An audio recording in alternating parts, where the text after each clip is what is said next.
days until the NFL season kicks off, but please go slow. I want to enjoy summer. Trey Hendrickson wants to enjoy a new contract, as he should, and for the first time in several months, some optimism as negotiations have resumed between the two sides after what could be described as a fierce stalemate to this point. The man who has been doing this reporting, our NFL insider, Jeremy Fowler, is with us now. And Fowler, what more can you tell us about where things stand between Hendrickson and the Bengals? Well, Matt, as you mentioned, there has been some talking about a contract, which is at least small progress. That was an issue with Trey Hendrickson in the past that he made public. The lack of communication over months was troubling to him. So now his representative, Harold Lewis, and the team have at least been in dialogue about what his future might look like and what a new contract might look like as well. So certainly nothing is imminent. There's a lot to work out here because Trey Hendrickson is not only dug in for a new deal, but he's dug in for wanting a long-term deal. He's 30 years old. He's been a sack king, a first-team All-Pro. He wants a deal commensurate with his skill set. And as we know, this pass rush market that has ballooned into that $35–40 million per year range, they have to find a sweet spot. So the Bengals are going to have to try to find a way to accommodate them. But my sense is Cincinnati is now engaged, and they do want to do something. Their plan all along has to sign their big three: Jamar Chase, T. Higgins, Trey Hendrickson. They've got two down. The third is going to be tough, but they're hopeful. Yeah, someone's going to set that pass rush market, and you don't want to be on the bottom end of the pass rush market once it's set, because that thing is going to get expensive this summer. Let's get some other teams reporting to minicamp this week. Give us some minicamp confidential. Kick us off with the Chiefs and what you're hearing about Travis Kelce. Let's do it, Matt. So Travis Kelce is expected at minicamp. He's been away for part of OTAs. You know, he's a globetrotter. He's been out seen with Taylor Swift at NHL games, but he should be back in the fold for minicamp, and he should be a slimmer Travis Kelce. People I've talked to believe that he has lost some weight, that he wanted to go into this year in the quote, best shape of your life. Could be his last year, so he wants to make it count. So that is the expectation, that he will be a little slimmer when he shows up to minicamp. And then Lamar Jackson. He should be in minicamp as well. He's missed some OTA time. Actually forfeited some money on his contract as a result of that. But minicamp shouldn't be a problem. Coaches are expecting him.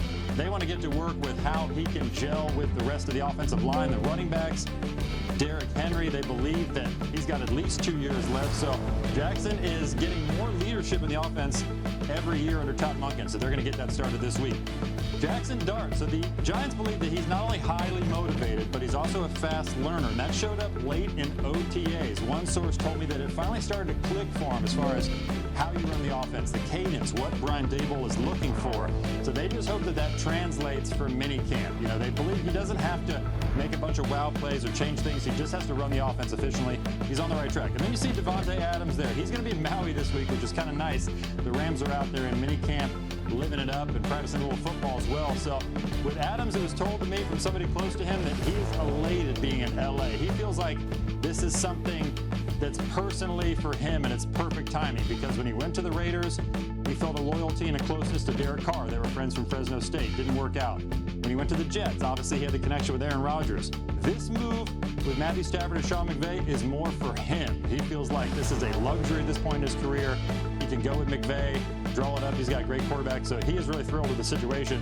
Rams are thrilled too. They believe that they have the prototypical X-receiver now that they can play with on the outside. They should be thrilled. They are loaded. They're a team in the West that you're going to want to keep an eye on throughout the season. Matthew Stafford's a lot of football left. So it's Jeremy Fowler.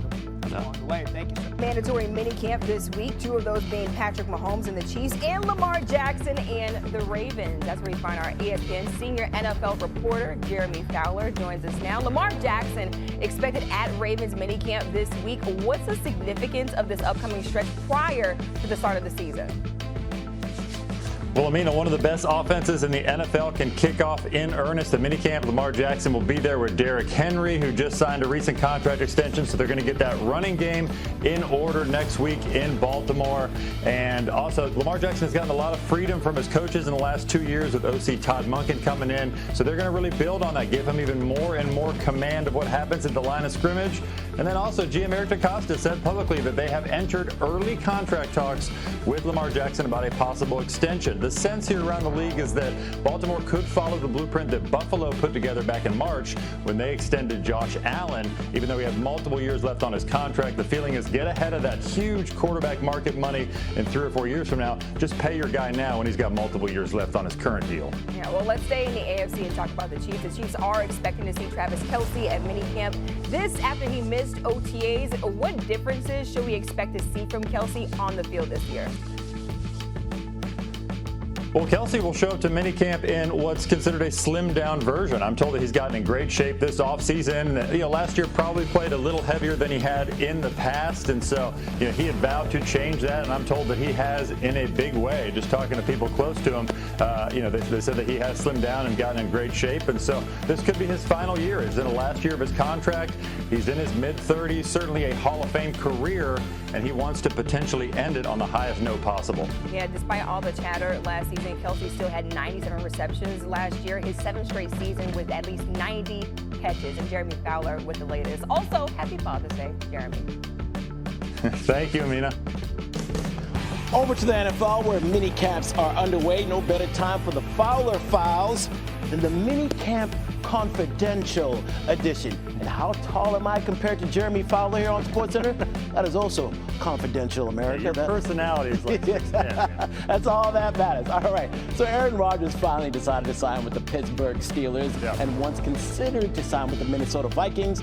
They've gone with J.J. McCarthy, a guy who hurt his knee during his rookie season. So how much confidence do they have in him coming off that injury? Well, Scooby, I thought it was supposed to be confidential. We're not supposed to share this with the public, we're but going to we do this will. for America. So, as was told to me, the Vikings feel like J.J. McCarthy in day 9 of these offseason workouts was a lot stronger than day 1. Coming off that knee issue, they knew he could start a little slowly, but they like the way he's throwing the ball. They feel very comfortable with where he's at going into training camp. They didn't sign Rodgers and went with McCarthy because they believe in their 3-year plan. A young quarterback they like on a rookie scale, so they'll be aggressive on the roster without him. They believe they can win a Super Bowl in the next 3 years. Now you got the Colts. Daniel Jones making his move a little bit. Minicamp taking those first-team reps with Anthony Richardson resting his shoulder. Richardson plans to be back for training camp for that battle, but I was told Jones was a fast processor at the line of scrimmage, good chemistry with his receivers. He was, quote, very sharp, as was told to me, in minicamp as the guy. So it's going to be fascinating once they hit camp in that battle. And you got the New York Jets, so they're all in, buying the expectations of new head coach Aaron Glenn. They got 2 stars that they could potentially pay. Garrett Wilson, wide receiver, cornerback Sauce Gardner. I'm told they've had some preliminary talks, exchanged some numbers, had all that fun stuff as far as new deals. So they got 5 to 6 weeks to see if they can come to an agreement before training camp on those stars contracts. Speaking of contracts, Terry McLaurin. So this one's a little different because he skipped minicamp. He's been unhappy with his contract situation. I talked to somebody with the team who said, look, we want McLaurin to be a Commander for life. It's just been probably a little slower than everyone expected. These are hard deals to do.